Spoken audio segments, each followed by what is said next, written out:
So, Dehkia Cadrys, or as some of you like to say, Cadrys, no, just no. Insane titles aside, the spot really is that good. In my opinion, it is in almost every way better than Crescents. Personal preference, but you will see. So let's discuss about it. And if you find that this helped you out, by all means, please consider leaving a like or a comment. Engagement on the video always helps. First, here's a map that PA provided in the patch notes with the 3 locations where you can summon your Dehkia lantern to start grinding the spot. One area is very easily accessible through the road, although I suspect this is the one most susceptible to duel for spots. And the other 2, I normally jump the bridge, which is probably not the official way to get up there, but you will find a way. Now then, how does the area function? First of all, the monsters here are human, so for those of you who invested in human damage crystals, just a full setup, and human damage artifacts like myself, then feel free to use those as long as you still have 1000 AP to reach the area soft cap. Use Harmony Draft, the human version. Otherwise, I ran full elixir rotation personally because my fairy is too dented to run Harmony elixirs automatically. And for perfumes, I used Courage, but honestly, looking back at my hours, I would recommend the down attack version, a Duodecil elixir, yeah, that one, because you will wait a lot. If you have the AP, right, to grind here fast, you will wait between each wave. That won't be your bottleneck. The bottleneck will be how fast you can kill the boss. For mechanics, the area is a bit more complicated than Crescents, but honestly just as easy once you understand it. Every 30 seconds you will see these circles, which are usually split between half white and half red. The red side will deal damage to you, while the white side will give you this 20 AP buff for 30 seconds. So if you stay in the white side every single time, then you will have 100% uptime to that monster AP buff. Except this circle won't always be half white and half red. I tried to look out for some clues, but it seems to be completely random. Every now and then the circle will be fully red, in which case all you can do is just iframe so you don't take damage, and very rarely it will be completely white, in which case just, you know, stand in it and get the free buff. Other than that, the monster waves themselves are fairly simple. The cycle goes like this. First you will have 4 waves of normal monsters. Then the 5th wave after that will be squishy monsters. I don't know why, but I guess it's an easy indicator for you to know when you are halfway through the cycle. So wave 5 is squishy, then you get 5 more waves of normal monsters, which brings you up to 10 total, and then you get the boss spawn as the 11th wave. For the boss, when he appears, he will do a channeling motion and spawn his 2 balls on the field. Just go next to them, because when the boss tries to slice those balls, he will get knocked down on the ground. He stays on the ground a decent amount of time, and then you just do down attack damage and you try to burst him as fast as possible. Save your Z buff and E buff if you can pay attention to that. I personally rarely did because I was just too brain dead while grinding. Don't underestimate the boss damage, especially if you choose to grind during nighttime. He did kill me a couple of times, but let's just say it was mostly pure stupidity. Other than that, I'm not sure if one of the servers I used was bugged, but for 2 of my DOSA sessions, there were many instances where the boss just didn't want to spawn in time. As you can see in the background, I literally, after the 10th wave of monsters, I had nothing to do. There were like between 10 and 20 seconds of dead time of nothing happening, and then the boss would appear. And at that time I concluded that maybe it's because there is a physical set limit of how fast you can go from cycle to cycle. Like, just like the monsters spawn every 15 seconds, maybe the boss can only respawn every 3 minutes or 3 minutes and 30 seconds and no faster than that from boss to boss. So maybe I was clearing too fast, but I doubt it looking back on it, because the most trash per hour I ever got was 32,000 and other people can do 34. Now then, let's look at some numbers, starting with the Garmoth global data, just because, so you can see at least how much trash per hour other people get. It seems to be around 32 to 33, that seems to be the common average, although from what I've heard the spot caps at 34 34 or 35,000 trash, so that's your theoretical max. I don't know where this 38 or 43 comes from.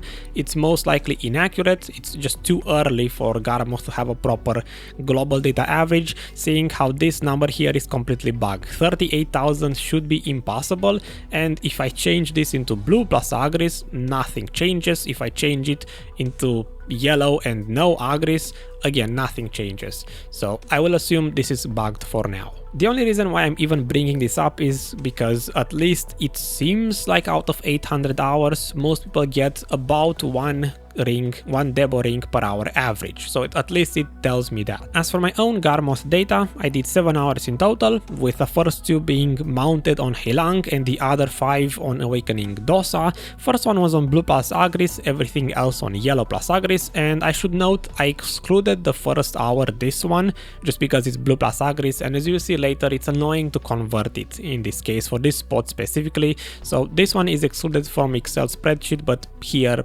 obviously it's still in Garmoth, right? You can see at least how my 7 hours looked like overall without any conversions. At the very least, I can point out on Heilang I can do better. I got 28.6 thousand trash on Heilang. I believe he can do 29 or 30 for sure. On Dosa, I started with almost 31,000 trash, and then I pretty much plateaued at 32,000 trash per hour. I believe 2 of these were done even on stream, so it doesn't seem to matter if I'm distracted or not. It's just I bet it's the boss stage where I'm wasting time. Regardless, you don't care about that. 7 hours, I got 3 rings, 1.4 billion silver average, 30,000 trash, blah blah blah. Let's look at the interesting stuff. Excel. Here, as I said earlier, I excluded the very first hour, this one, just didn't count it completely. So we have only 6 hours of data. 3 Debo rings in 6 hours. This is the original result unscaled. About 31,000 trash per hour average on yellow plus Agris. But since I know most of you will grind faster, at the very least 33,000 trash, I went with 34, then these would be the results. Then if I put here 33 like that, then that's how the money per hour changes. And let's just say, because it's supposed to be 1 ring per hour, if I put 5 Debos, right, not exactly 1 ring per hour, that seems a bit too RNG carried, but 5 Debos in 6 hours, then for most of you I believe this is the official money per hour, 33 or 34,000 trash, somewhere here.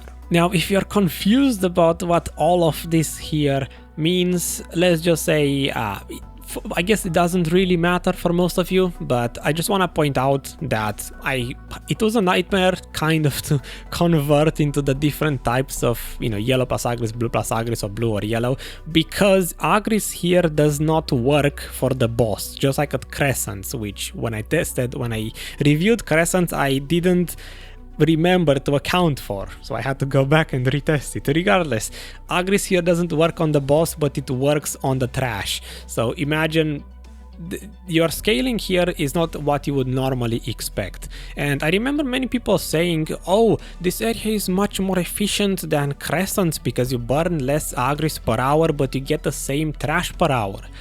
Not exactly, that's actually misleading. For Agris Efficiency, here I can share my pain with you. You see, I had to go back and manually screenshot and keep track of every single boss that I killed, which turns out to be on a 32,000 trash per hour session. It's about 18 bosses per hour.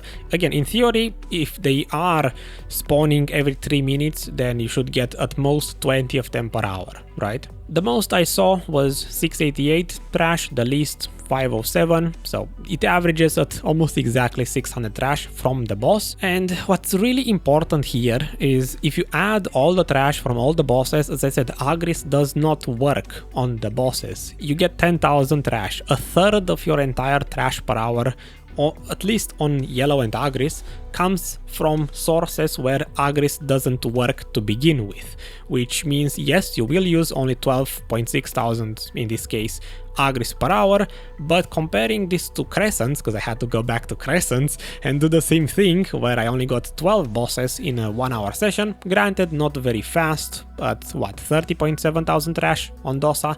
Regardless, that's not the point. You kill less bosses and they give you less than half the trash at Crescents, which means you use more Agris at Crescents because more of it goes into you killing the monsters. Remember, at Crescents you have, after the boss dies, 10 waves of very squishy minions, so overall you kill more monsters per hour. In theory, the efficiency difference should be 13%. Cadrys should be 13% more Agris efficient than Crescents is, but if you account for the trash price difference, then Cadrys is only 5% more Agris efficient than Crescents. That's why I said earlier it is misleading. Yes, it is a little bit more efficient, but not this much more efficient. The actual takeaway from you for the Agris efficiency is just this number in red, 2.5 billion, I suppose, for Crescents and 2.6 for Cadrys, just slightly more efficient than Crescents. For the official comparison, the ranking, if you remember, Crescents was at 2.7 billion, now it dropped to 2.5, so it makes Cadrys the best one. If I kept the old Crescents result, the inaccurate one, then it would show it the other way around. Agris coin efficiency. Should you use your Agris coins here? It's pretty obvious, isn't it, from the chart in front of you? Yeah, you should. It's the third most efficient spot in the game so far, which again, this is impacted by clearing speed, so if you can clear this even faster, it might look even better than this or worse in the other direction. This is estimated at 34,000 trash per hour on yellow plus Agris, but obviously all of this is just yellow loot scroll, so I had to take out the Agris. In which case, I should point out that Crescents, I kind of want to go back and retest it. This might look a little bit more efficient than it is listed here, because when I added it originally and I made the video for Crescents, I didn't account for the boss not using Agris. So the yellow loot scroll sessions might be 21.5 instead of 20.5, which this one had a baseline of 35,000 trash on yellow and Agris. I'm curious if you want to let me know in the comments. Do you want me to go this much in detail with how I did things and how the numbers came to be, or do you just want to see straight up the numbers without any backstory, without the elongated explanations? For experience and skill points, I will show you first the unscaled chart, just so you can look at the monsters killed per hour. 3,500 for Crescents, 2,000 for Cadrys. So if you go back now to the actual result, the scaled results, Cadrys is listed as 34,000 trash per hour clearing speed.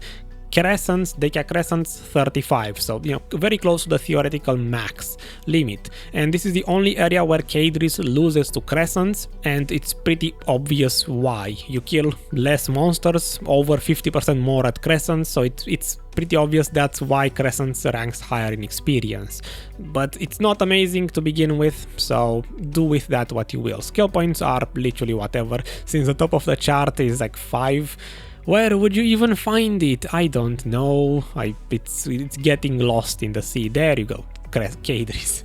And lastly, we have the loot scroll comparison and the maids. Let's start with the maids. You need 34 of them to grind here a full hour at 34,000 trash per hour speed without needing a horse, which reminds me, I didn't point out earlier.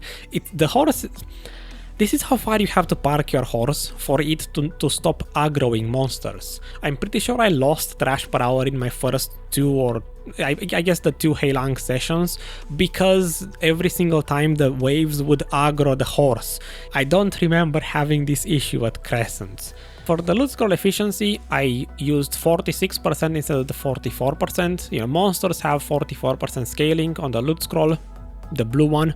But I went for 46 because the boss, loot scroll works on the boss and he should have 50%, so 46 sounds about right, in which case it's about 65%.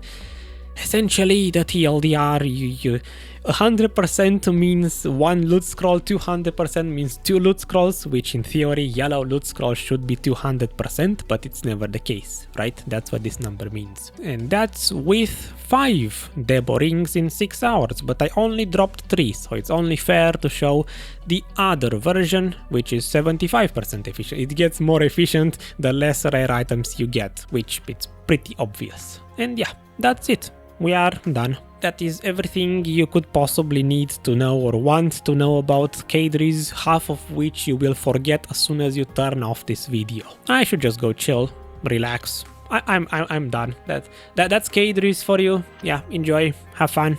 Bye bye.